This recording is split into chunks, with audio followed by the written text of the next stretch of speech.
It was the middle of the summer a few years back, and my parents were going out to play cards at their friend's house, roughly 40 minutes away. Now, being the teenager that I was at the time, I decided to yank out the small amount of weed I had and take a quick hit before watching the NBA Finals, Heat vs Mavericks Game 3. I think I love basketball, but I guess this is an important law. Everything was going well, and of course I proceeded to get the munchies, as most people do. So I went to the McDonald's just a few blocks away to grab myself a double cheeseburger and junior chicken, and no, I didn't make 'em a gangbang. After enjoying my meal, I started my walk home. But this is where it all began, and it almost makes me sick just thinking about the events that unfolded before me in the next hour. I finally reached my street, and suddenly I noticed that on the other side of the road, there were a couple of men with their hoodies up, and of course, being as high as I was, I began to panic and walk a little faster, just thinking about every possible bad scenario that could happen, except for, of course, what was about to take place. The event that would change the way I feel about staying home alone ever again. I reached my house and punched in the garage door code to go inside, and with that, my curiosity piqued about the men, so I decided to turn around to see if they were still standing there. Unfortunately, they weren't. Instead, they had crossed the road and were walking toward my house. I closed the garage and began to panic, as any paranoid high person might do in a situation such as this. But to my surprise, nothing happened for the next half hour. I made sure all the doors were locked, as well as the windows, closed all the blinds, and decided to return to the basketball game and forget about the two people I subconsciously thought were after me. Suddenly I heard a knock on the door, and I sat frozen in my chair wondering who it might be. Is it my parents? Is it one of my friends? Is it the two men I saw just 30 minutes ago who scared the shit out of me? Yes, it must be the two men I saw with their hoodies up, I thought. One more knock, and then another, and then one more, and finally the knocking stopped. Scared shitless, I muted to TV and just stared ahead, listening for any sounds that might appear out of the ordinary. But for the next 10 minutes, nothing. Too scared to watch TV downstairs, I headed up to my room and turned on my DS to play some online Mario Kart. The people were gone, right? Whoever knocked on the door surely wasn't going to come back. But just as I began a race, I heard a louder knock, followed by another, and then one more. I closed my DS shut and sat on my bed frozen with fear. Why the hell did I have to get stoned tonight? Why of all nights is this happening now? What do these people want? Here my curiosity rose again, and I decided to look out my upstairs window to see who was at the door, since if there were people at my front door, I would surely see them as they walked away. Peeking ever so slightly out of the corner of my window there, I saw him. One of the two men I saw earlier looking around my house, and then he stared right at me, or so I thought, perhaps just in my general direction, but he didn't see me. Oh God, what do I do? Obviously I freaked out at this point, and I proceeded to grab the mini baseball bat in my room, like it was really going to protect me, and just sat in my room waiting for them to possibly break through a window and get me.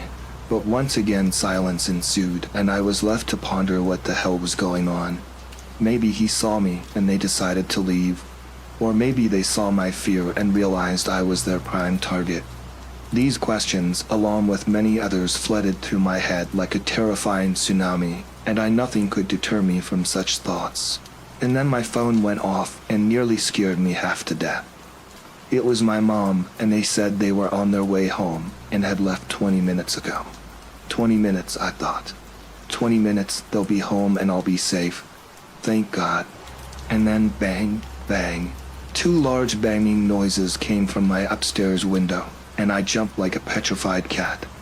Not knowing what to do, I had to peek out the blinds of my window to see what was happening. And not to my surprise, there they were, the two men, just standing there looking at me as if to say, "Yes, we're here, we see you, we know you're alone." I didn't know what to do, so I snuck downstairs and went to the kitchen for some unknown reason. At this point, I didn't even consider calling the cops as I was stoned, and I was paranoid, scared shitless, and what could the cops possibly do at this point anyway? I was so lost and confused. Suddenly I heard footsteps on my porch. Why were they on my back porch? Why? Seriously. The footsteps continued, and then they stopped. Frozen with the purest form of fear, I heard nothing for 5 to 10 minutes, but it felt like an eternity. I walked over to my family room closer to where the porch was located, and I heard a very muffled talking. I couldn't make out what they were saying, but they were saying something. My parents will be home soon, I thought. Soon they'll be here, and these men will leave. And then I heard them, clear as day. "We know you're in there," they said. "All alone, aren't you?" I could hear them laughing. How could these sick people be getting enjoyment out of this? This is messed up. And then the most terrifying moment for me came when they began banging on the window in the family room, as well as trying to open the sliding screen door. I couldn't move, I couldn't think. I was too scared to do anything. And then the garage door began to open. My parents were home. The banging stopped, and I opened the garage door as quickly as I could. I told them to close the garage as quickly as possible and began freaking out, explaining everything about the two men who were outside. But then my mom asked me a question I didn't possibly consider. "Have you been smoking pot? Your eyes are bloodshot and you smell like shit." Face palm, I completely forgot to put Vicine in my eyes and to mask the smell of the weed. I was too caught up in what was happening to remember to cover up the marijuana, and my parents, being the anti-weed individuals they are, blamed everything on the weed. They didn't believe me, but I told them to look in the backyard to see if there was any sign of these two men, but alas, there was not. The two men never came back, and to this day I always look over my shoulder when walking outside at night, and always have a sense of fear when I'm home alone, or just trying to sleep in general for that matter. This experience scared the living shit out of me, and I just can't believe it happened to me.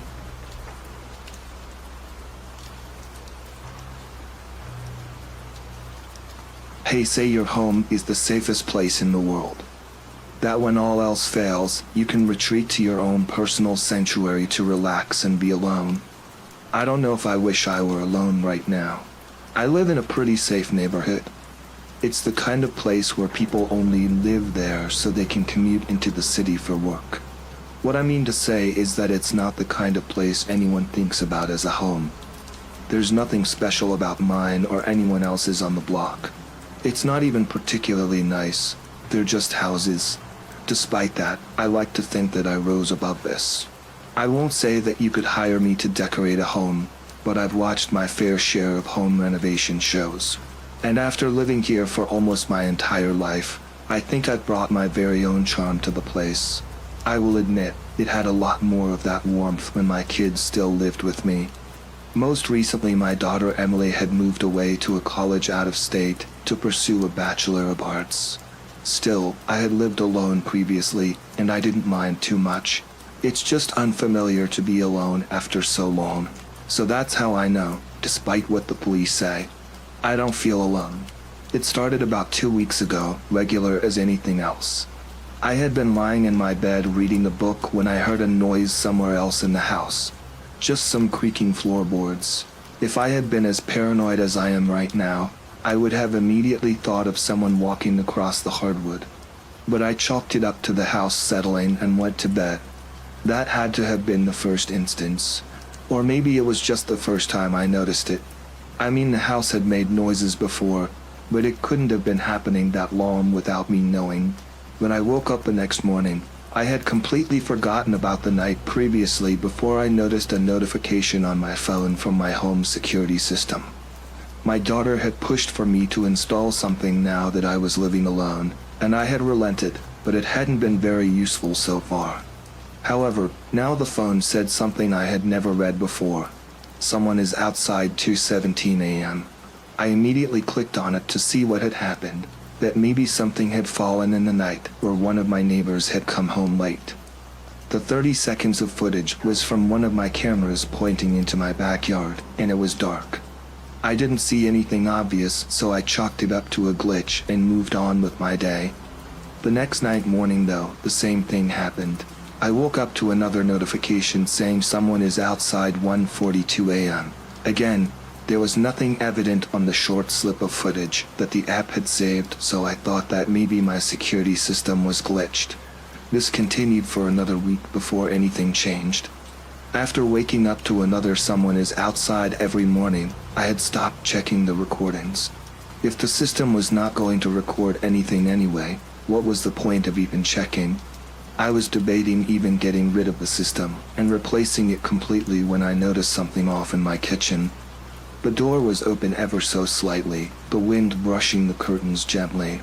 If I hadn't not touched that door in over 2 months, I probably wouldn't have even realized it.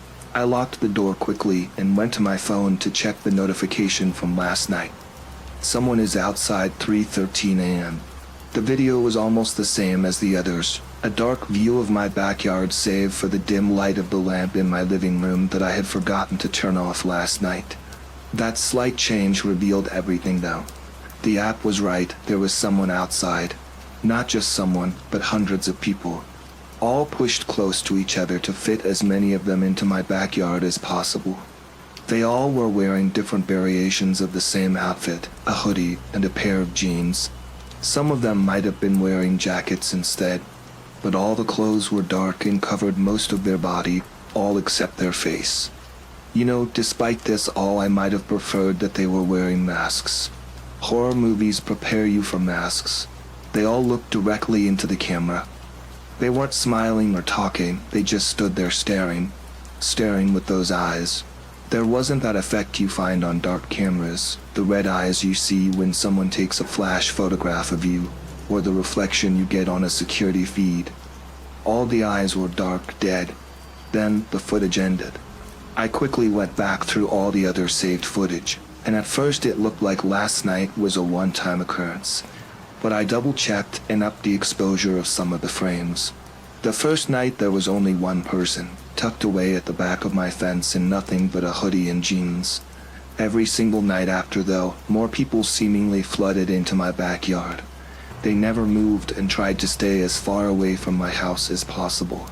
Obviously, I called the police. I told them that I was being stalked or harassed, and that people had broken into my house. They searched every inch of my house and couldn't find a single thing stolen or moved. There wasn't a single sign of a break-in other than the open sliding glass door that I had shut. When I tried to show them what the cameras had recorded, they said they couldn't see anything, but that I could call them if anything else happened. The look the officer gave me when he said that almost felt like the kind of pity you give someone losing your mind. I couldn't sleep that night. All night, I could hear floorboards creaking and pipes moving. Even though I had locked the door to my bedroom, I felt like there was something in the walls and ceiling from every side of me. People shimmying through tight spaces and pushing up against each other. I even thought for a second that it might just be the house settling, but I was awake when the notification came this time. Someone is inside 2:57 a.m. When I clicked the notification to see what the app had recorded, it was just a black screen. But the audio had picked something up. It sounded like hundreds of bodies moving against each other, each trying to fit inside some small space. The bones breaking and skin ripping as the bodies squeezed themselves between each other was the only thing for those 30 seconds. The police never found anything inside my house when I called them again. They set up someone outside in case someone tries to break in, but I don't need them outside. It's the fact that they're on the inside. I don't know if I'd want another person in here though. I worry that it's becoming too full. The videos are dark still, and I don't know which camera is recording them. I only have cameras outside my house. The walls are bulging now, and I don't know what to do. I have nowhere else to go, and I wish I were all alone.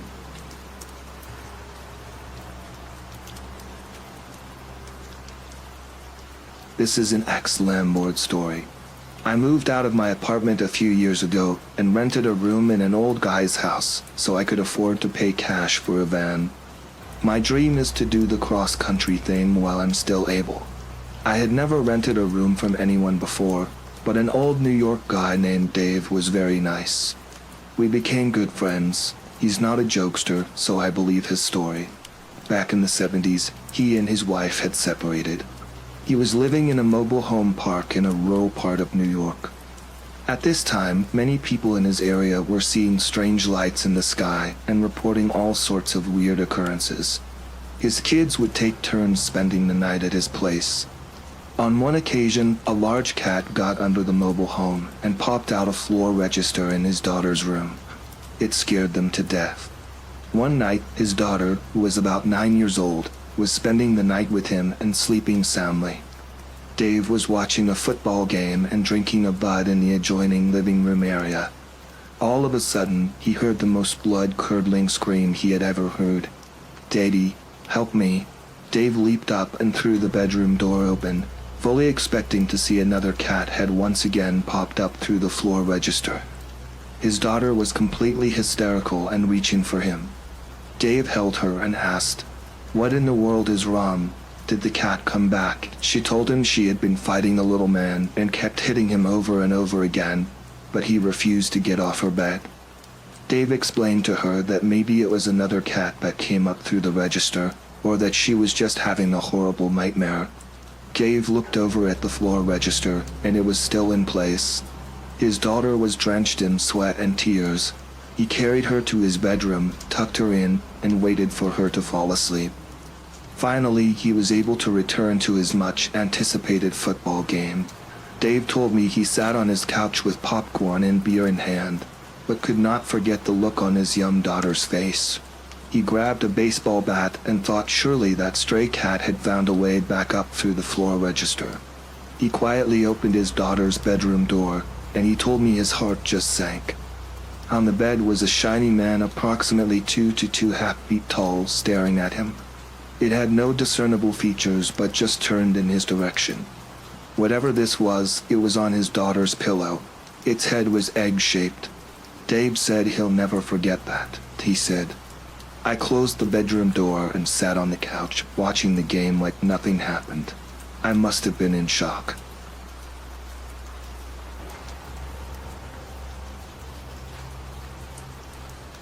When I moved to Milan in 2019, I was living in this very old building for a month. It's an Airbnb anyway.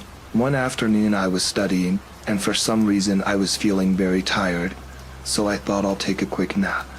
Just as I thought to do so, I noticed the doorknob of my room get twisted, and the door slowly open with the most horrible creaking sound. I almost shat myself because I knew there was nobody living there in that entire apartment.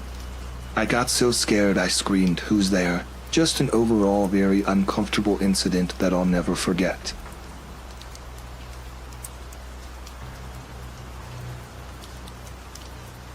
I was home alone one day in the dead of winter in Canada and laying in bed watching TV. Suddenly my TV shut off and I heard a woman scream from under my bed. The most blood-curdling scream. My cat also ran out of my room like he was petrified. There have been no explanations. Lots of other weird stuff happened. 2 pages turning in a book, ticks on the wall that would move around the room, things turning on and off, weird shadows, things grabbing my feet.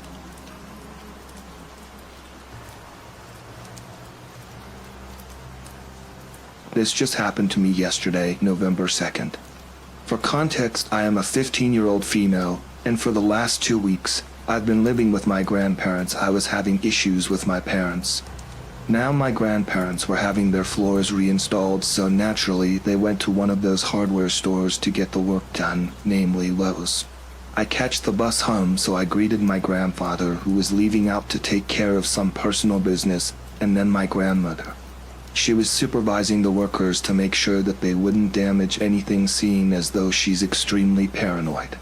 About 20 minutes later I had eaten and had just laid down for a nap when my grandmother came in to inform me that she would be going to the bank, which was 2 cities away in Westchester. She told me that the workers would be in the back of the house, which I knew because I could clearly hear the machinery and such coming from that area. My temporary room, dubbed the middle room, was exactly in the middle of the house, hence the name. There are 2 doors to enter my room, through the door on the right that connects to the front of the house, or the door on the left that connects to the back of the house. My bed is across the room from both doors, but closest to the frontmost door, as the head of the bed rests against the expanse of wall by the front door. My dog's cage sits in front of the back door, and if you were to open it, his house wouldn't obstruct the door. However, it would stop any advance into the room, as an entertainment center and desk sits on opposite sides of it. Of course I feel safe and turn my back to both doors as I rested on my side and listened to a playlist on my iPod with earplugs, in which is a big mistake. I mean, I am in an unlocked room with middle-aged men in the house whom I'm not familiar with. About 20 minutes after my grandmother had left, there were a series of knocks at the front door of my room that scared me shitless, as no one in the house bothered to knock. I realized that it was most likely one of the workers and the reason why they had knocked. The back door obstructs entrance into the room, but my back was to it, so I didn't see them attempt to open it. Also, the front door was blocked by the heavy clothes that I hang on the hook nearest it.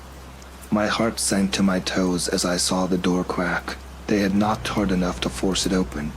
They didn't speak, and I sat there quietly, petrified and not knowing what to do. I'm scarcely 5'3", 130 pounds soaking wet, and a girl. In addition, I was in nothing but a short nightgown, and I was defenseless.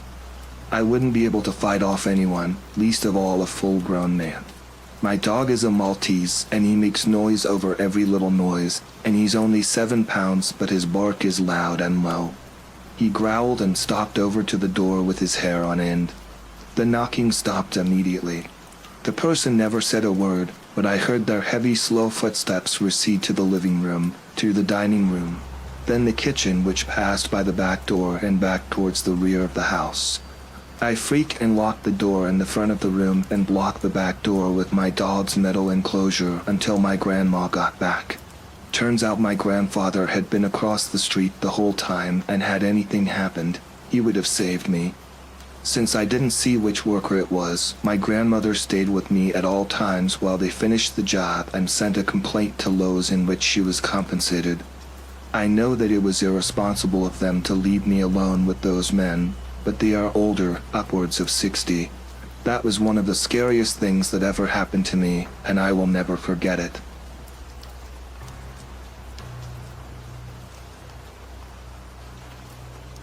My mom, for the first time in her life, decided to let me stay alone at home. I'm almost 24, but being an only girl child raised by a single mother means I'm more precious than liquid gold to her. I've been away at a university abroad for 3 years, but for some reason my mom never lets me stay at home alone. Never ever. I was pretty psyched to be alone now. Unfortunately, I'm currently single, so there were no sexy times last night for me. Mom had left around 4 p.m. and I had stocked up on enough alcohol and junk food to last a week. As I said, I was not in Mumbai for the past few years and had lost touch with most of my old friends. Didn't matter, I was just here for a couple of months before going back to the UK to complete my master's. So I settled in quietly enough for the night, loaded up my DVD player with the first 2 seasons of Seinfeld and Dr. Strangelove. Weird combination, but that's me. Around 12 a.m., when I was drunk from the vodka and giddy from Seinfeld, I heard a loud meow bang outside my door. Now my mom's house is on the ground floor of this apartment complex in the Juhu Andheri vicinity. I won't be too specific. The building is 6 floors high and has 2 wings. When I was younger, a lot of cats flocked to my house as I was on the ground floor, and I provided them with food and tickles. I guess my mom didn't really encourage cats, so it was a pleasant surprise that I had some feline company. It turned out to be an orange-colored tomcat, who I immediately named Mr. Miyagi Weasley. And yes, I was that drunk. He was friendly and not too scared of human contact, so I assumed that he must be a half-pet. I gave him some water, which he gratefully drank. Temperature in Mumbai during the summer averages 38 degrees Celsius. Had tons of humidity on top of that. I didn't have cat food, so I just gave him this leftover fish thingy, and he ate that too. My mom had warned me not to open the door at night, but I figured I have security guards, plus my mom is weirdly protective. Miyagi left soon after, giving me an affectionate nose kiss and leg rub. The rest of the night was a drunken stupor, but around 3-ish I heard meows again. I assumed it was Miyagi, although the meows sounded almost metallic in a way. I opened the door and was sobered up in less than a second. Crouched down on the floor in front of my door was an old woman. She was sitting weirdly and smelled like death itself. It was as if her feet were paralyzed or something and her legs were all askew. There were open, gaping sores all over her body, and her hair was matted with this rust-brown thing. The cracks on her face seemed to run deep, like a few feet deep. Maybe the alcohol had thrown off my depth perception. It was highly disconcerting. I don't know why, but at that point I could feel it chill down my body to my hair, like my hair was electrified. I had these goosebumps and my throat went extremely dry. I'm pretty sure and that heard my heart pounding through the net door. The thing that she did next chills me even as I write this. She opened her mouth and I could see that she had 0 teeth and let out this mechanical and eerie mew.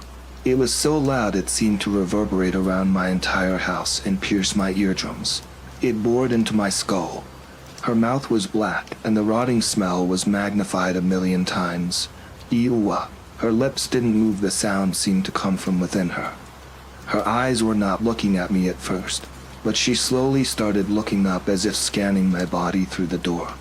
WWEU, this one was the loudest, and I actually let go of the door to press my hands forcefully over my ears. I could feel a warm liquid trickling down from my ears to my neck. I was shivering and I was sweating. The creature finally locked eyes with me, and I swear it was looking into a portal to hell. She suddenly started to get up. It was horrific. Her limbs were creaking like an old Fiat which won't start, and each creak was loud like a whiplash. I came into my senses and bolted shut my door. Just as I did that, I felt something rub against my foot. I shrieked like a maniac and looked down to see Miyagi. He got in through my open window. My windows were still open. The blood had left my legs, so I tripped over 1,000,000 things before I shut all the windows. I immediately called the security guard through the building intercom and told him to check my lobby area as I heard something over there. He came, checked, and called me back to say there was nothing there. I was too petrified to sleep, so I just locked my bedroom door and lay in bed with Miyagi, hoping for the night to get over soon. My eyes were too weary to stay awake any longer. I checked the clock. 5:52. Holy cow, this had been going on for 2 hours. It felt like 10 minutes at the most. My ears had indeed leaked blood, and it had dried down from my ears to my shirt. I couldn't go and wash it off now. I was just exhausted. I'm an atheist, and I try not to believe in the paranormal, but this was no human.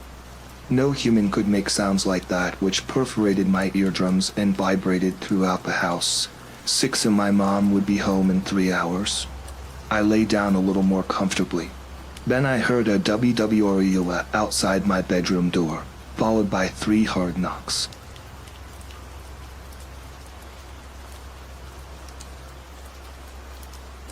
Well, to introduce myself, I'm Anu Brennan. I know it's very Irish as my parents came to America from there. Anyways, ever since I was a child, my parents never left me without at least a babysitter. Up until I was at least 17, I was always under some sort of supervision while left home alone. Although I'm 18 now and they just left for Ireland to go and see some old friends. Now I'm not entirely sure whether I'm allowed to say this or not, but other than being under constant supervision, I've never had many rules. Like, my parents aren't super strict. However, there's one rule which they've always been very insistent on. Never should I or anyone else ever go into the basement. Now that seems kinda normal cause our house is fairly old, and it could be a health danger, right? Well, I'm not completely sure. You see, when you open the door to the basement stairs, about 2 or 3 steps down is a wall. That's it, some stairs and a wall with some kind of symbol on it. The symbol looks like it's carved into it, but I've honestly never really investigated it. That is until now. Last night, the night before my parents left, I had the worst nightmare of my life. I had opened the basement door and the wall, it just wasn't there anymore. So I did exactly what anyone else would do. I walked down the stairs. Descending the stairs, I couldn't see a single thing. Everything was completely pitch black. Although even if I couldn't see, I somehow knew exactly how to get down. Once at the foot of the stairs, I found a light switch and flicked it on. What I saw was the creepiest and all around just the strangest sight I had ever seen. Along the walls was weaponry stained in old blood. It seemed as though these hadn't been used in a while. Although standing in front of me, filling my very essence with fear and panic, yet freezing my feet to the ground was a girl about my height wearing some kind of cloak and silver mask. On her shoulder perched a raven, its hollow black eyes sending ice through my body. The girl spoke. "It's been too long since we've last seen each other. It's time we finally meet again." And just as she finished her sentence, the raven flew directly at me, screeching the entire way until I woke up in a cold sweat at 4:20. And while that might seem weird or a marijuana reference, it happens to just be my birthday, as I was born Easter Day in 23. Now what in the hell did this girl mean? Too long since we've last seen each other. I know it was a dream, but still, I had somehow managed to fall back asleep even after that completely terrifying occurrence. My parents had woken me up to tell me they were leaving for the airport sometime later, finally giving me time to look into the basement. When the door opened, I honestly expected the wall to be gone. I was sadly mistaken. Although the symbol seemed almost deeper, it kind of resembles a raven's long beak with a quill connected to it along with two squiggly lines on the other side. I pressed my finger to it, tracing the carved wall. It sent chills down my spine, definitely put me on edge. As weird as the morning had been, I couldn't complain too much. I finally had the house all to myself. I could do whatever I wanted wherever I wanted to. Well, everything was normal until the sun had completely set. It wasn't until 10 p.m. when it started. I heard a loud thud upstairs, almost as if something had slammed into the wall outside. I thought nothing of it, as it could have just been a bird or a bat. At exactly 11 p.m. the same exact thing happened. This went on every hour on the hour, and at 12 am I swear I heard something pecking the inside of the walls. At this point I'm honestly freaking out. Why does this have to happen the second my parents leave? Why did they have to leave? Why couldn't they have taken me to Ireland with them? I stayed up all night in panic, and any time I would get close to falling asleep, the pecking noise would start up again, startling me and making it impossible to sleep. Finally, the sun rose. All the noises had stopped. I went outside to try and find any dents or anything on the wall outside where I heard the thudding noise. Nothing. There was nothing to explain what happened last night. I would tell my parents, but I'm currently too worried about ruining their time in Ireland. My mind was probably just playing tricks on me anyways. I could finally get some sleep though. Unfortunately, that means I probably won't be waking up until at least 2 p.m. It's gonna be a waste of a day. I'll survive though. I'll be sure to post an update later in the week if anything else were to happen. I hope it will. I can't be up all night again.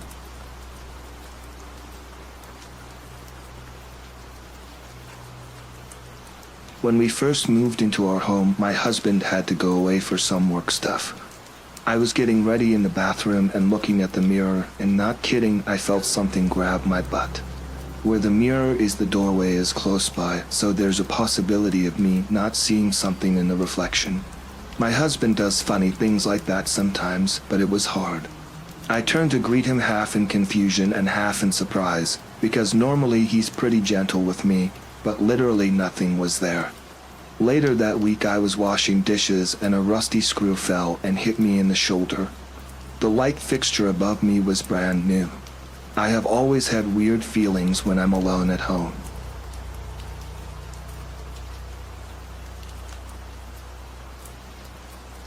I was 13 and my dad worked a second job a couple nights a week until 2 and normally my older sister would be home, but not always. I had just seen the movie When a Stranger Calls and was a little afraid of going upstairs to bed alone in the house. I felt like a baby though, so I steeled my nerves and told myself to just do it. I had been laying in my bed for about 30 minutes when I heard what sounded like someone trotting down the steps. The steps were right next to my bedroom. I jumped out of bed, so much for my plan of feigning sleep, and stood and listened. I didn't hear our front door open. Scared shitless, I opened my door and peeked down the steps. No one. Went down into the living room. No one. Front door locked, back door locked. No pets. No loose ball. No one there. The footsteps were plain as day. 44 years later, and I don't know what that was. Spent the next few hours every light on in a chair by the front door waiting for my dad.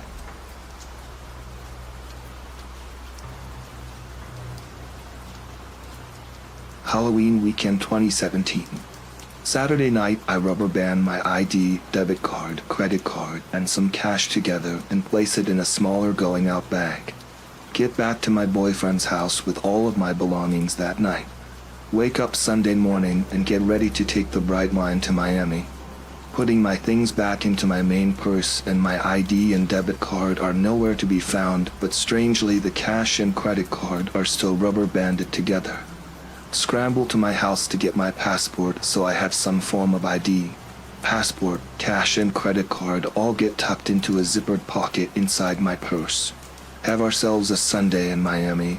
It's around 10 p.m. and I'm sitting on the train to come home and get this overwhelming feeling to look inside the zippered pocket. ID and debit card are sitting on top of my passport. Immediately thought it was a prank by a BF, but quickly realized there was no way for him to have placed my things back in my purse without me noticing, as it was on my body all day. Cried myself to sleep that night. It freaked me out so badly. It still bothers me to this day.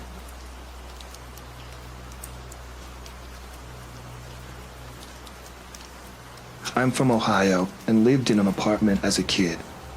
Sometimes I would get a strange feeling in different homes or areas. Me wife thinks I can feel energies. One night at the apartment I woke up because I had to pee, but I had a very strong sensation not to go out my room. I was laying in bed holding, and I started to hear someone in my kitchen, like footsteps and a cabinet opening. If I opened my door to my bedroom, there would be a hallway, and directly across from my door is an entrance to our kitchen. To get to the bathroom, I would have to make a left.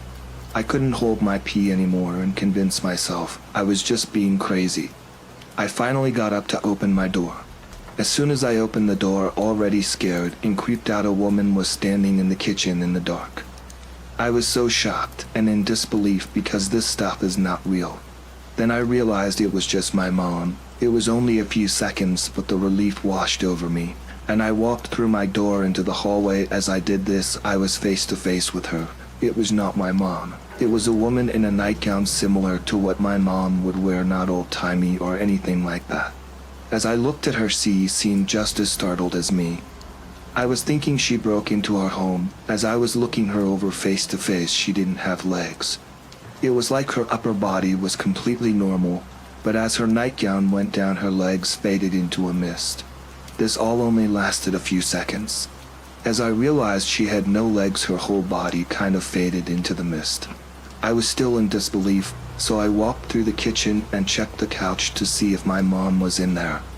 She was not. I woke her up and asked her if she was in the kitchen. She said I was just dreaming and to go back to bed. I don't know if I hallucinated it because I was scared and just a child, but it was very real to me, and I don't understand what happened. Throughout the years, I try to look up those apartments and see if anybody said they saw anything on the internet. The only thing I know is one of my friends was older, but a good kid mom had cancer and had recently died in a downstairs apartment on the other side of our building.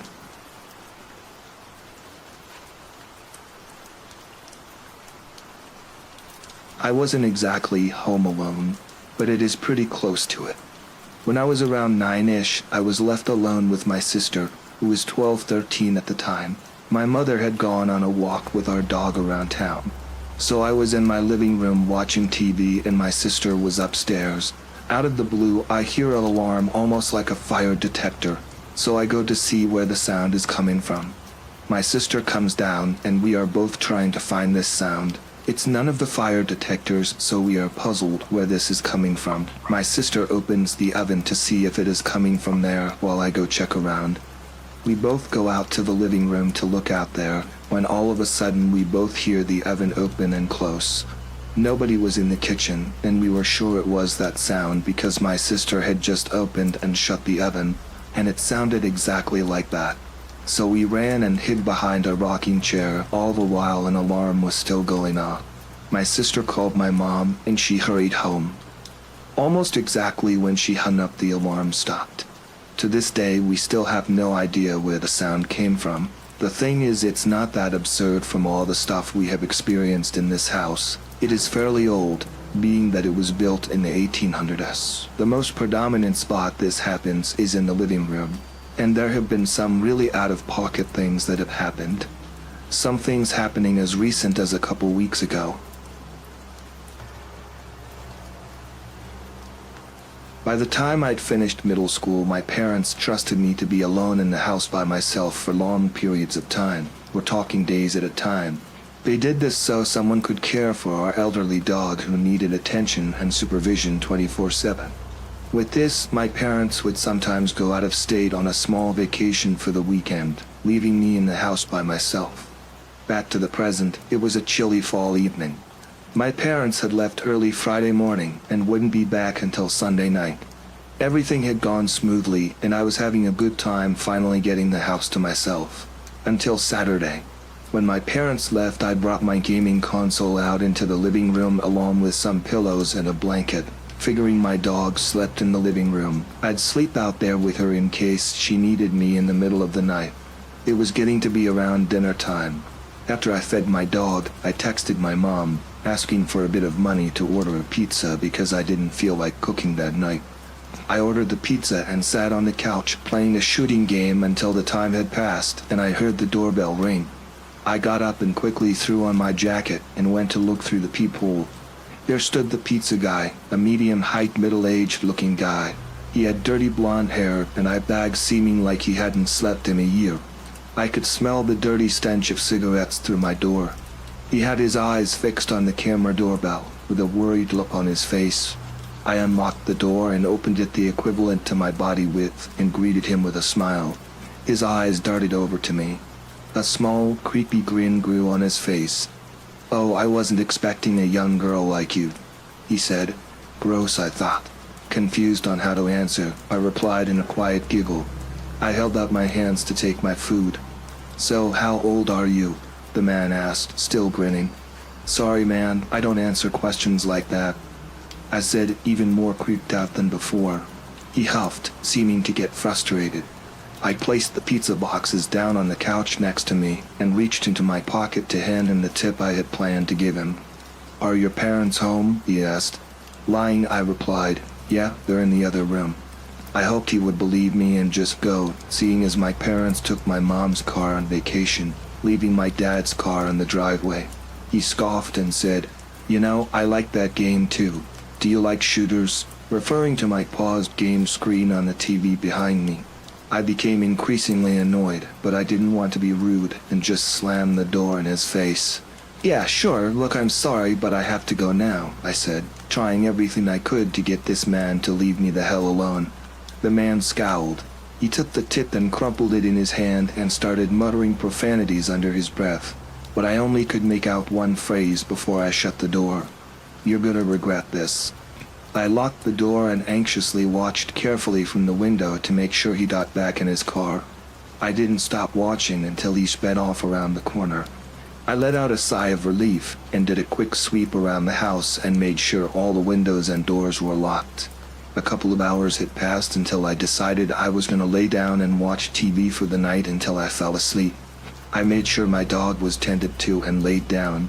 Before I noticed I had drifted off, completely forgetting the interaction I had earlier in the day. When I woke up, it was still dark outside, 2 in the morning-ish. My dog was barking like crazy, and not a "I want to go outside" bark. An alarmed, "I see a stranger" kind of bark. If you have a dog, you understand this, and you know what they're indicating to you.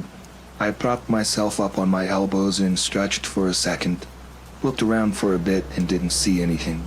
I was about to lay back down until I noticed it in the corner of my eye. A face. In the window to my right, I saw the same man from earlier, grinning again. He waved at me, still smiling but looking more sinister by the second. I felt my blood run cold. Why is he here? How long had he been watching me sleep? I shot up, my fight or flight triggered instantly. I ran to my room and pulled the baseball bat out from underneath my bed and walked back to the living room where I had been sleeping, clutching it in hand. When I went back, the man had moved from the window to the front door, knocking gently. "Let's hang out and have some fun," I heard him say from outside. "I'm gonna call the police if you don't get the hell away from my house," I yelled back. He banged on the door, violently aggressive this time. "The hell you will, you little brat," he screamed. The doorknob shook violently. My dog was going mad at this point, so I took her with me and locked myself into my room and dialed 911 on my phone. I was explaining what was happening when I heard a couple loud bangs. He was throwing himself at my front door to try to bust through it. I had texted my parents, and they had already packed and started driving back. But all of that left my mind when I heard the front door burst open and fall onto the ground of my living room. I whispered into my phone to the 911 operator that the man had broken into my house, and the person on the other end of the line instructed me to stay quiet and sit tight as the police were minutes away. Before I could think of anything, my phone died and I started panicking. I quietly went over and shut my bedroom lights off and hid in my closet with my dog, petting her as to make sure she wouldn't bark and reveal our hiding spot. I heard the man walking through my house, searching under tables, behind couches, and in hallway closets. He stopped walking for a moment. I could hear him directly outside my bedroom door. He shook the handle and huffed that same way before, indicating he was becoming frustrated. There was a couple bangs on the door before he was able to punch a hole through my door, but enough to fit his hand through to unlock it. I heard the lock. It gave a small click sound before the door creaked open. It was pitch black in my room. The man took a step in and stood there. Seconds felt like hours. I cupped my hand over my mouth to quiet my anxious breathing. I heard him rummaging through my belongings. He looked under the bed, under my desk. Then the last to hide. He had his hand on the closet door. I'm dead, I thought.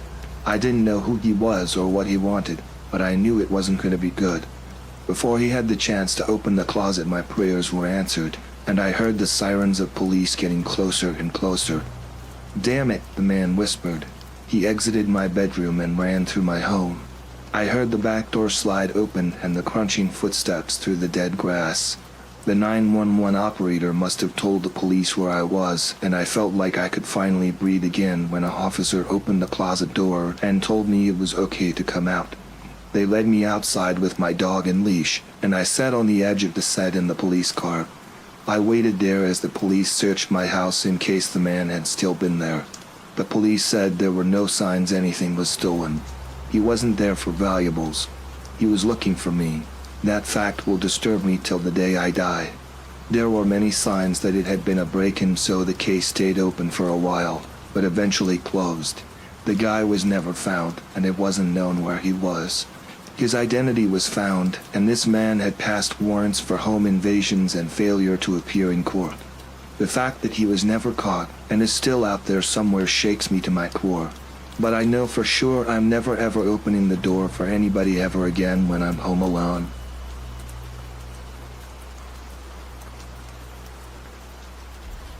I was at the coffee house on my phone when I received a really creepy text. Hi, Carly. It was from an unknown caller. I instantly looked up and scanned the lounge as I felt eyes on me. There was a little kid being carried by his mom, staring. Well, after a moment I realized his gaze wasn't on me, but at my half-finished iced coffee. This was an old coffee house, larger than most, which had been converted from a church.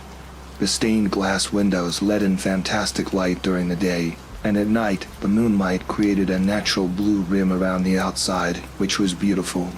It was my favorite place to hang out and people watch. Sometimes I'd sit in the corner making up stories about what people did, about where they were going next, or where they had been. This text message needed a reply. Who is this? I know you have a boyfriend, but you are really cute. Well, he was right that I had a boyfriend, and I'm glad he thought I was cute, but there was something instantly off about it. Perhaps that he was texting in lowercase. Who is this? He replied instantly. You don't know me. No shit, Sherlock, is what I wanted to respond. But I was more curious. How did you get my number? Because you're pretty. Again, another compliment, but he didn't answer my question. My creep radar was up, and you probably give good kisses. Creepy alert confirmed. It was nearly 9:15 at night, and this place was emptying out, so I felt a little uneasy. But I wanted to know how he knew my name and number. I want to kiss your lips. Jesus, enough with coming on to me so hard. Didn't he realize he was creepy? I assumed he was a complete stranger, but just wanted to make sure. Have we met? If I testify about myself, my testimony is not valid. John 5:31. Maybe he's trying to be creepy, or perhaps he thinks I'll share his love of the Bible. Peace I leave with you, my peace I give you. John 14:27. I thought of something funny and cute to write back, but then thought it might offend him. But a few moments later, I sent it, wanting to see how he'd react. Well, John, I've seen people like you before, but I had to pay admission. Carly, 9:15 p.m. You're uber cute, and I want you for myself. Nice. So how did you get my number? I'm at the same coffee house as you. I was looking over your shoulder. Wait. This guy had been watching me text Frank, my boyfriend. It made sense. That's how he got my number and knew my name. Who the actual FK does something like that? I ordered you a coffee. I hope I got it right. They should be calling the lovely Carly any minute. I wasn't staying around to receive it. As I walked to my car, I texted back. The lovely Carly thanks you but isn't interested. You can keep it. You just got up and left? Yeah. Did he really think now I'd drink his coffee and wait for a physical introduction? It also went through my head that maybe he was the barista, and that upcoming coffee was spiked with something bad. I had no idea who he was, but as I got to my car, I subtly checked to see if anyone was coming out. Do you know how I like my coffee? Just like my women, ground up, tightly wrapped in a bag, chilling in my freezer. Frank had told me a fun thing to send people once. This was a perfect time. From 9:30, the recipient you are sending to has chosen not to receive messages. MSG 2108. Submit yourselves for the Lord's sake to every authority instituted among me. Peter 2:13. He hadn't followed me from the store, but I still had this gut feeling I was being watched. It was then I noticed this car on the other side of the parking lot, which sat in the darkness with its lights off. I could tell someone was in there, and all my intuition told me it was him. As I pulled away, I received another Bible text. I might fill them with horror so they would know that I am the Lord. Ezekiel 20:25.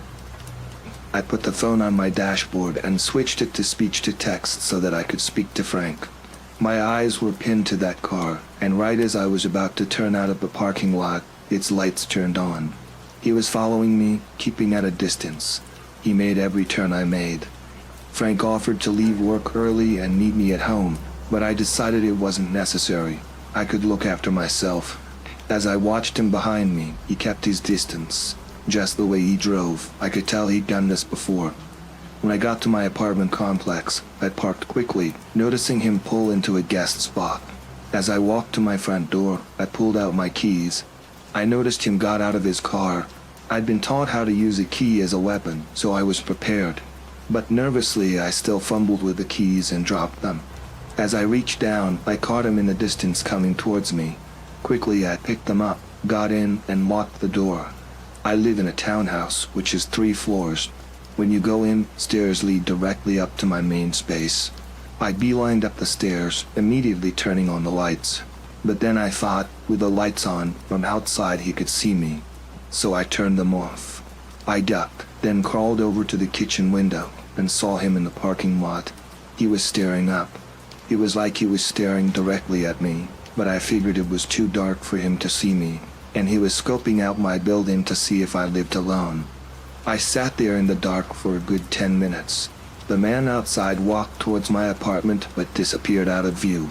My heart raced with anticipation as my eyes locked upon the second-floor balcony. Suddenly a hand clasped onto the railing outside. The creepy man was climbing up. I went to a kitchen drawer and grabbed the sharpest knife I had, then sat there, watching him on the balcony. He pressed his forehead against the glass, looking in. I sat there, hoping the darkness would hide me. Both the window and sliding doors were locked. He had no way in without alerting me. I quickly ran up the stairs to my bedroom and texted Frank that the man was on our second-floor balcony. Frank texted back right away. You left a window open so he could get in, right? It costs a lot to replace broken glass. Oh my God, I didn't. I raced back downstairs and crept to the sliding doors. Silently, I lifted the latch, then rushed back up. I filmed the whole thing on my cell to send to Frank, which he always appreciated. I put on my mask, which I wear for all my kills, and turned up the music loud. I put the shower on, hoping it would inspire the man to enter. As I waited in the bedroom, I was so excited. At the same time, I feared he wouldn't commit. I wondered if I'd have to go back downstairs to look. That would actually be scary, as he could jump out at me any time. As I stood on the bed, my eyes pinned on the door, the handle turned. I was so excited and readied the knife. As he entered, I leaped forward and got him right in the neck. I forget the song that was playing, but shifted the blade around to the beats and the music. That was so much fun. The downside of the whole thing was that this FKR had a lot of blood, which got on the carpet. I keep meaning to lay something down to quicken the cleanup time, but like the idiot I am, I keep forgetting. I also forget if he begged for help. There have been so many of them, they somewhat blend in with one another. It's incredible how many creeps come out of the cracks when you're fishing for them. The next night I was back at the coffee house. I dressed as sexy as I could, hoping to lure another one's attention. Frank texted me to be careful. You don't want to get a caffeine addiction, wow.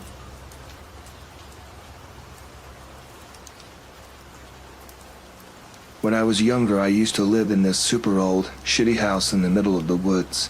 There was a small clearing with an average-sized yard, and the rest was thick woods. One night I was walking up to our gate to go inside, and I seen a very tall figure looking in my bedroom window. My light was on, which was weird since I hadn't been in there or turned it on, so I could see the figure with its face and hands pressed up against my window.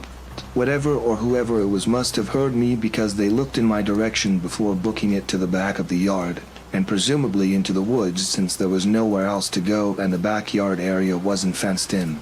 I never slept in that room again.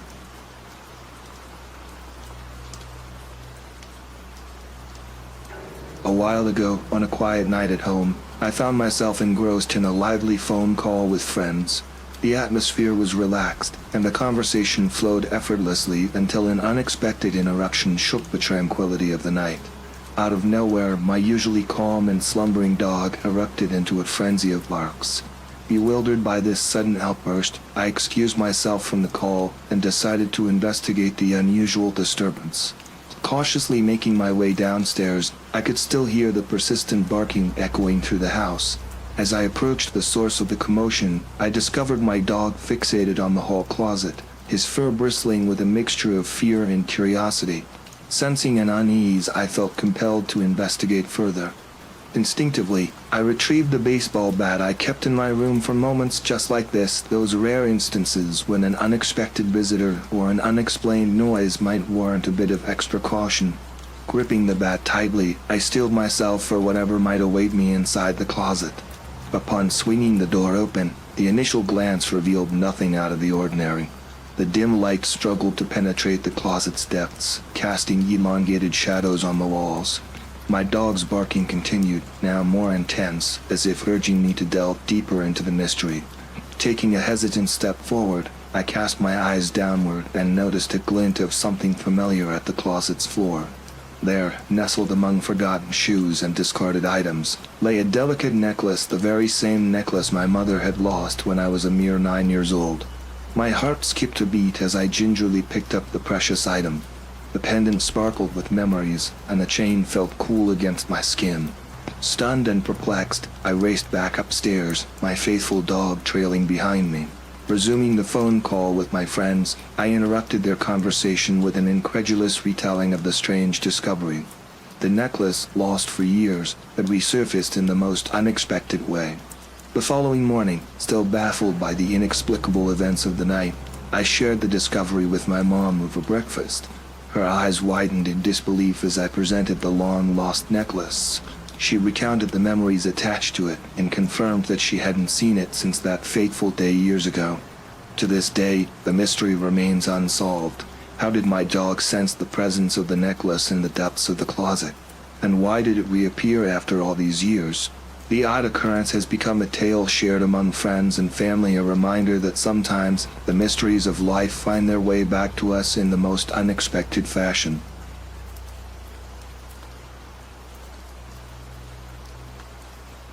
I didn't have many friends, and I wasn't very social when I was growing up. I preferred being alone and doing things on my own. One thing I liked doing was going for long walks in dark parks or forests at night. It was a bit unusual, I know, but it made me feel better, and I enjoyed it. I always took my phone with me for safety. At that time, I was around 18 years old, and I was a man.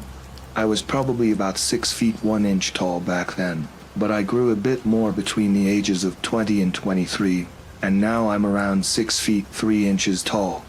There's one story from those walks that still frightens me today. In fact, after that incident, I stopped going for walks in the darkened forests and parks. So, one evening, I decided to go out and get some more therapy by just walking in the dark park. It does require some bravery, especially if you're scared of that sort of thing, but once you overcome the fear, it's really relaxing.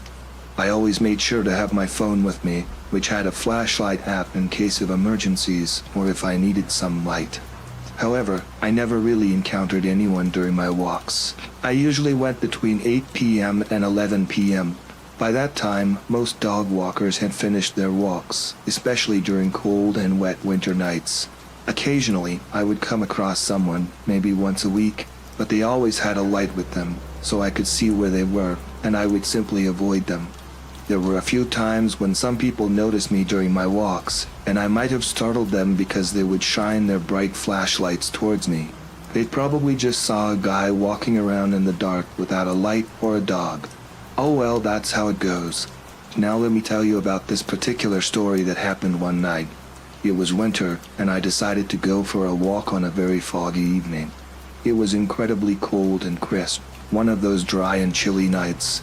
The fog was so thick that I could barely see more than 5 or 10 meters ahead of me. It was pretty bad, and I had never experienced such fog during my evening walks before. But it didn't make me more scared than usual, so it wasn't a problem for me. I got maybe 10 minutes into the walk, and I came through a forest path and out into an opening of a big field.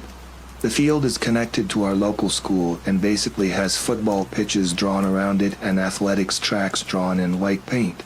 Obviously, it's not the professional synthetic tracks that you see at the Olympics on TV. It was just a grass track and a grass football pitch. But I stood there, and I didn't feel right. Now, I don't really believe in superstitious things or paranormal activity, but I was just stood there with no light on. I decided to stop walking all of a sudden and just stand still. Now, bear in mind, here I am stood in a field. The opening must have been around 2 miles long and 2 miles wide. There's nothing but a massive clearing, and I can really just see nothing until maybe past 10 meters. Out of nowhere, I start seeing something move through the fog. I didn't know if I was just seeing things because sometimes when it's super dark, your eyes play games on you. They start to make you feel like you are hallucinating, and if you look hard enough into darkness, you'll start seeing all these lights and things. I don't know if it's just me, but it was something I used to experience as normal. It's like when you try to listen to complete silence, you still hear a ringing in your ears or some kind of sound. I call it white noise. Well, in this case, I like to call it white vision. So I ignored it, thinking it was just white vision. But then these shadows started coming closer. They must have been about 30 meters away. Remember, I could barely see anything beyond 10 meters because the fog was so strong and thick that night. So, there I am, standing there with my hoodie on and my hands in my pockets to keep warm.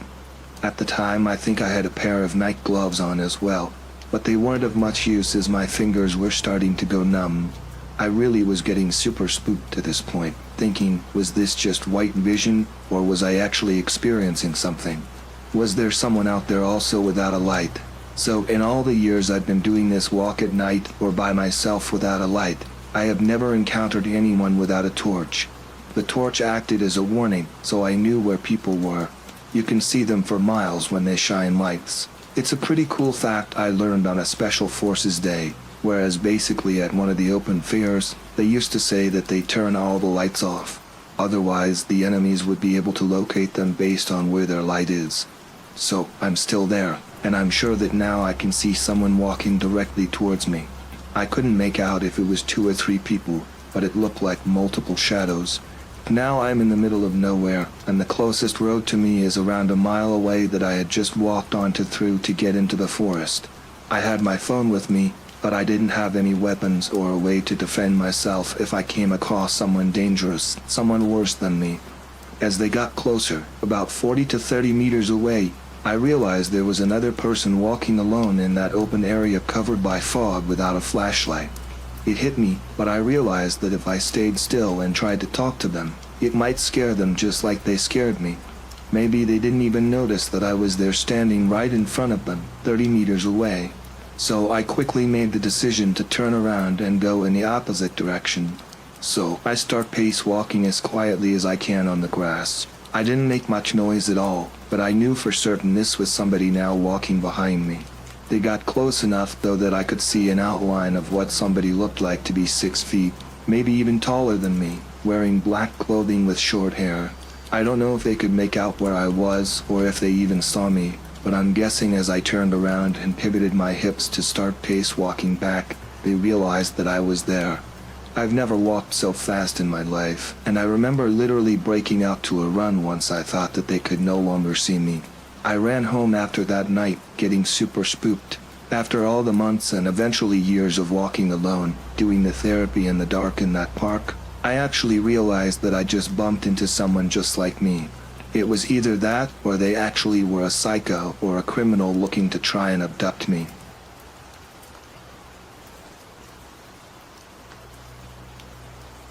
Probably when my dog died and he visited me in a dream 2 weeks later to let me know he loves me and he's at peace. I know people will say it's just a dream, but unless you experienced it, I can't even explain it to you. It was just as vivid as my waking life, to the point that I remember seeing his individual whiskers, and I still remember it beginning to end 5 years later. In addition, as soon as he laid on my lap, there was this insane feeling of euphoria and peace that just vibrated through my whole body.